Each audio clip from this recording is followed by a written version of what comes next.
Aujourd'hui, je vais vous raconter l'histoire d'une petite fille de 12 ans qui part à l'école et qui ne reviendra jamais. Comment une enfant qui a disparu dans l'indifférence générale va fasciner autant les Australiens? Pourquoi la police ne s'est-elle jamais inquiétée de cette mystérieuse disparition?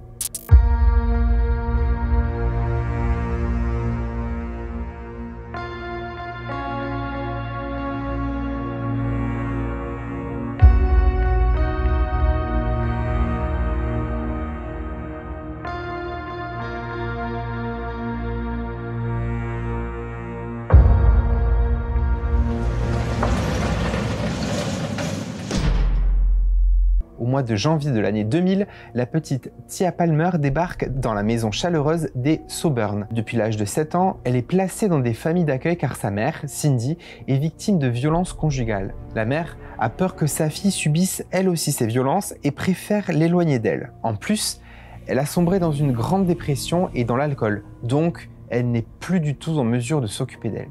Tia pose donc ses valises dans une grande maison située dans la région du Queensland, en Australie. Sa nouvelle famille a l'habitude de recevoir et d'accueillir des enfants dans le besoin. Elle prend sa mission très à cœur et se fait une joie d'offrir aux adolescents qui viennent vivre ici un endroit stable et sain dans lequel grandir. Les Sauburn sont adorés des services sociaux car ils ont un cadre de vie très agréable.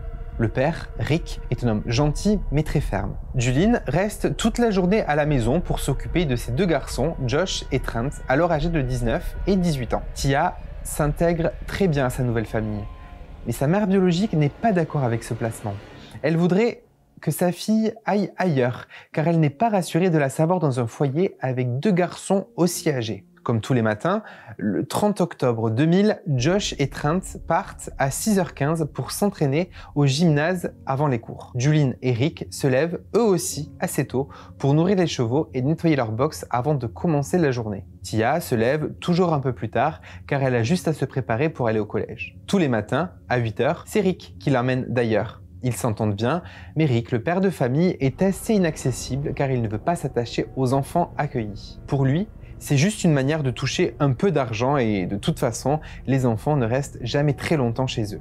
Il fait donc le strict minimum pour que ça se passe bien. Le reste, il le laisse à sa femme et ses deux enfants. Ce matin-là, vers 8h15, il dépose Tia à l'école après avoir emprunté la nationale et pour une fois, ils n'ont pas eu trop de bouchons alors que c'est un endroit très fréquenté. Et retenez bien cette information car vous allez voir que c'est capital pour la suite. Après avoir déposé l'adolescente, Rick se rend dans un magasin de voitures pour acheter de nouvelles pièces. Il rentre à la maison pour s'occuper des chevaux et à midi, le téléphone sonne. Julien décroche et c'est l'école qui est au bout du fil. Tia n'a assisté à aucun de ses cours dans la matinée. Sur le moment, Julien ne panique pas car elle est habituée aux adolescentes difficiles et Tia fugue assez souvent pour rejoindre sa mère biologique. Mais il faut quand même suivre le protocole habituel.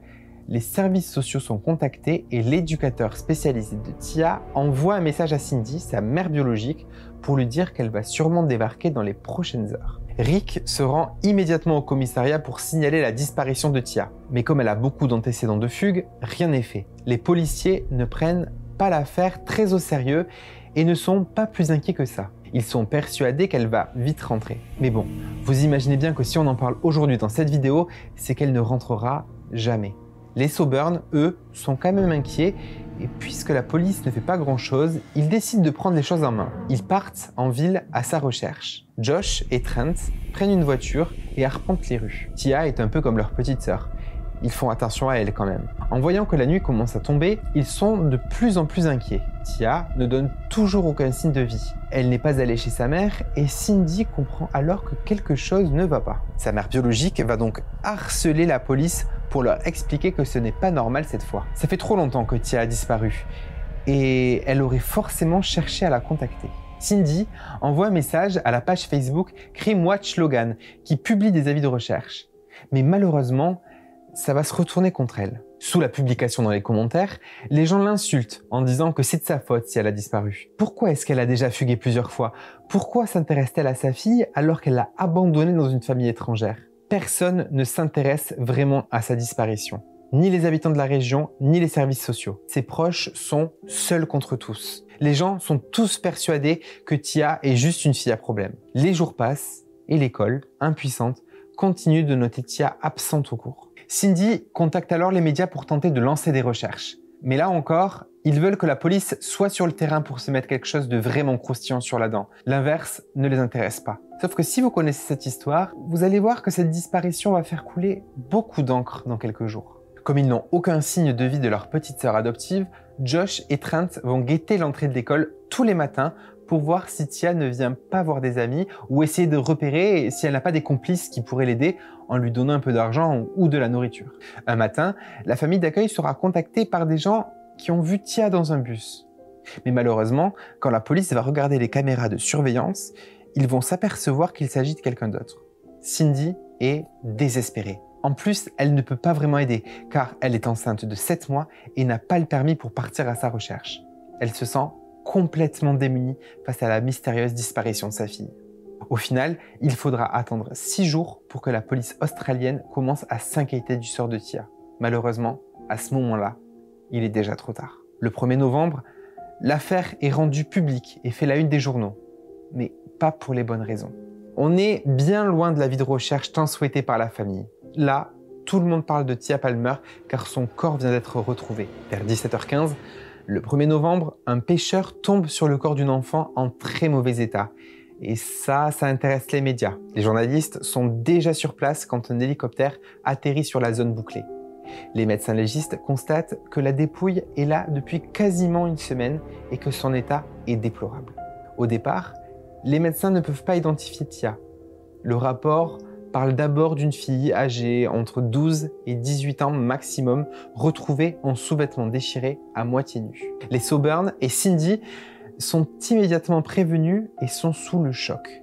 Ils sont persuadés qu'il s'agit de Tia et les analyses finiront par le confirmer. Ils se sont battus pour que l'on retrouve leur petite fille, mais personne n'a levé le petit doigt et c'est maintenant trop tard. Comme elle n'a rien fait, la police est vivement critiquée par la population. Selon les enquêteurs, Tia est décédée le jour même de sa disparition, mais depuis 6 jours, le coupable est en cavale. Il a eu le temps de partir à l'autre bout du monde ou d'effacer toutes ses preuves. Même si les gens ont vu quelque chose, il va être difficile de trouver un indice solide. Comme n'importe quelle personne normalement constituée, si on vous demande quelle voiture vous avez croisée il y a 6 jours dans un endroit précis, ça va être compliqué pour vous en souvenir. Et c'est bien normal. L'enquête débute donc très mal. Dans un premier temps, ce sont les proches de Tia qui sont interrogés. Rick confirme qu'il a bien déposé Tia à l'école le 30 octobre et Cindy confirme que sa fille n'est pas venue chez elle. La police interroge ensuite les élèves de l'école. Avait-elle rendez-vous avec quelqu'un? Avait-elle un plan pour partir? Personne ne l'a entendu dire quoi que ce soit. La police n'a aucune piste et décide alors de convoquer et interroger des individus fichés. Mais là encore, aucun d'entre eux n'était dans les environs de l'école au moment de la disparition de Tia. L'affaire va avancer grâce à un journaliste qui va confronter l'enquêteur principal, Dave Hutchinson, pendant une conférence de presse. Le journaliste lui demande s'il est certain que Rick a déposé Tia ce jour-là. Et Dave sera bien obligé de répondre qu'il n'a aucun témoin pour confirmer cette information. Et souvenez-vous, c'est très étrange puisque je vous ai dit, au début de l'histoire, que la route menant à l'école est justement très fréquentée.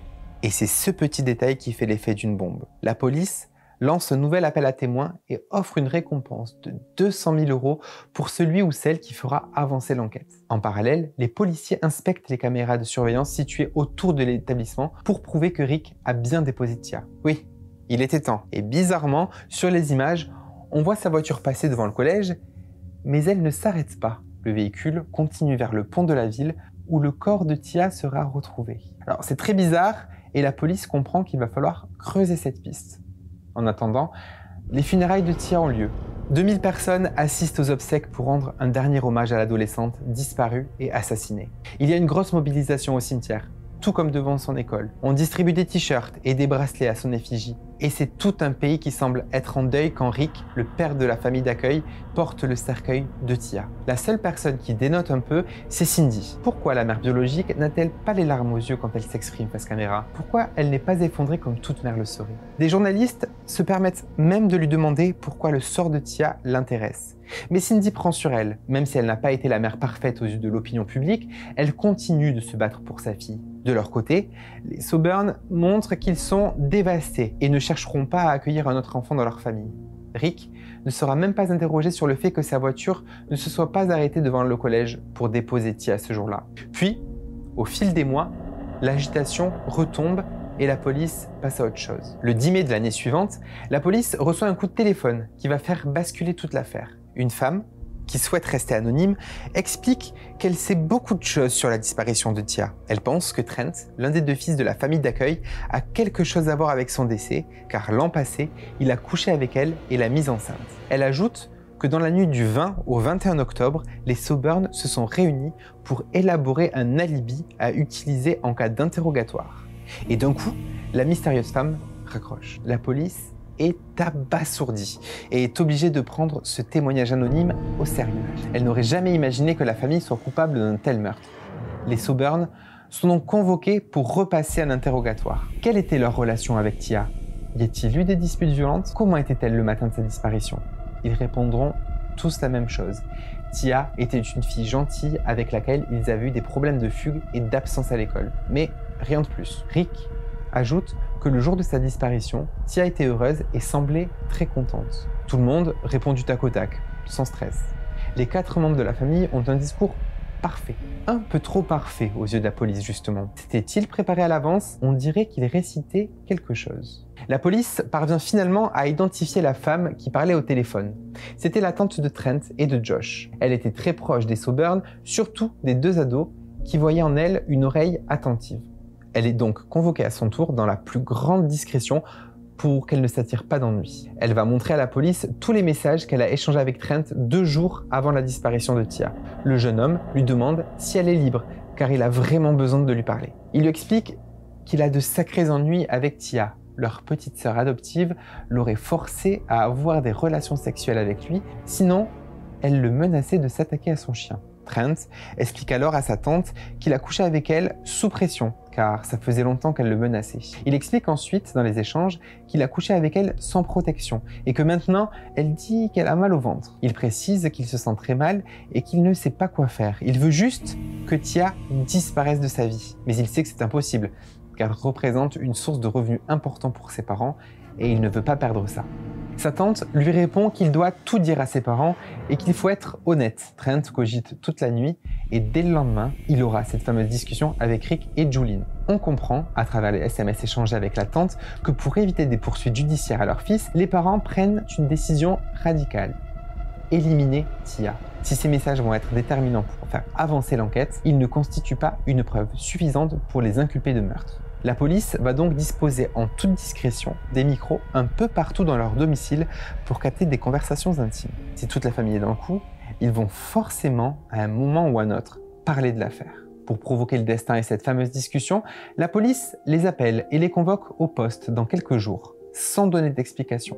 Et bingo, le sujet est remis sur la table. Julien parle à Josh du meurtre de Tia et explique que si Rick se fait prendre, elle va balancer tout ce qu'elle sait pour sauver sa peau. C'est du pain béni pour la police, qui attend donc Josh et Julien avec impatience, car ils ont bien compris, dans les enregistrements, qu'ils sont les premiers qui craqueront. Mais la police n'arrivera pas à obtenir des informations et des aveux clairs. Josh est un peu vague et Julien va finalement protéger son mari en disant que Rick est sûrement coupable du meurtre, mais qu'elle n'en sait pas plus. Dans la foulée, la police arrête Trent et Rick. Toute la famille est placée en garde à vue, le temps de savoir ce qu'il s'est passé dans la nuit du 29 au 30 octobre. Et à partir de là, tout va aller très vite, car chacun va essayer de sauver sa peau. Trent explique qu'il a avoué à sa mère qu'il avait eu une relation sexuelle avec Tia. La raison, elle aurait menacé de faire du mal au chien, il aurait donc eu cette relation sexuelle sous la contrainte. Ce rapport sexuel n'étant non protégé, il a maintenant peur qu'elle soit enceinte.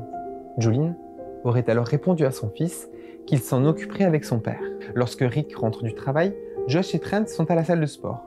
Julien lui explique tout. Rick lui demande d'aller parler à sa sœur pour savoir exactement ce que Trent lui a confié. Avant de partir, elle demande à Tia d'aller se coucher. Et ce sera la dernière fois qu'elle lui adressera la parole. Quelques heures plus tard, Julien, Trent et Josh rentrent quasiment en même temps. Rick est dans le salon, immobile. Il lui demande si tout va bien. Et Rick répond froidement que tout est réglé et qu'il ne faut plus poser aucune question. Julien va aller dire bonne nuit à Tia, mais lorsqu'elle veut ouvrir la porte, elle s'aperçoit qu'elle est fermée à double tour. Julien ne le sait pas encore, mais Tia, à ce moment-là, est déjà morte, dans son lit.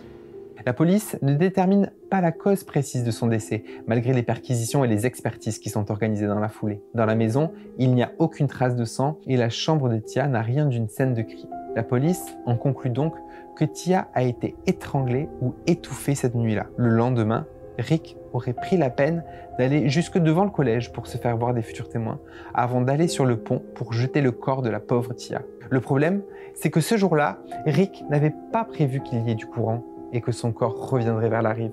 Lorsque son corps a été découvert, Rick a organisé une réunion de famille pour mettre toute une stratégie en place. Il fallait à tout prix montrer qu'ils étaient très impliqués dans les recherches pour que personne ne les soupçonne et qu'on leur donne le bon rôle. Rick demande ensuite à la tante de supprimer ses échanges avec Trent sans vraiment lui expliquer pourquoi. Il utilise la manière forte et la menace en lui faisant comprendre que ce serait dommage qu'elle disparaisse à son tour. Elle va donc supprimer les messages, mais aura tout de même le réflexe de faire des captures d'écran qu'elle montrera aux enquêteurs.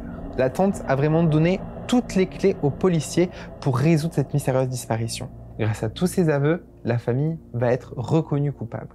Julian, pour avoir dissimulé le meurtre et avoir couvert son mari, sera condamnée à 18 mois de prison. Elle en purgera 6. Josh, pour la même raison, sera condamné à 3 mois de prison.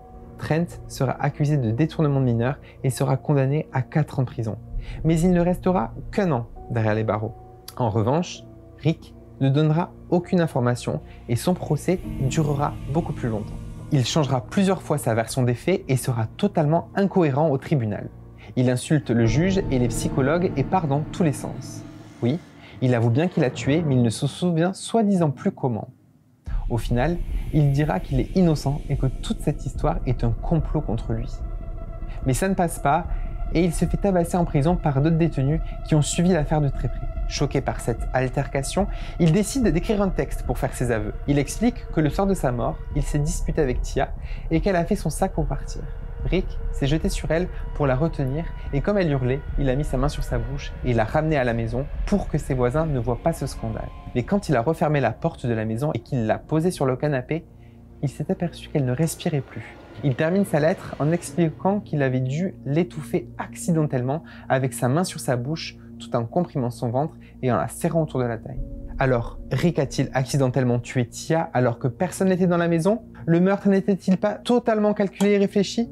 On pourrait passer des heures à débattre sur ça, mais en réalité, peu importe, ça ne changera rien à la donne, puisque Rick est condamné à la prison à vie. Alors que le procès est désormais terminé et que tout le monde a été puni, les proches de Tia et ceux qui ont suivi le procès ont un goût amer face à la justice. Au vu de son jeune âge, personne ne comprend pourquoi les questions de viol et de consentement n'ont pas été réellement abordées dans cette affaire. Le pire dans tout ça, c'est que des témoignages d'autres enfants hébergés par la famille d'accueil ont été passés sous silence. Cela concernerait de possibles abus sexuels commis par le fils Trent et le père Rick. Il y a donc de quoi se poser de sérieuses questions. Selon vous, Trent a-t-il vraiment eu une relation sexuelle avec Tia car elle l'a menacé? Pensez-vous réellement que sa mort soit accidentelle et non planifiée? La famille entière a-t-elle eu un rôle dans ce meurtre? Dites-nous votre avis en commentaire et nous, on se retrouve très vite pour un nouveau dossier sensible.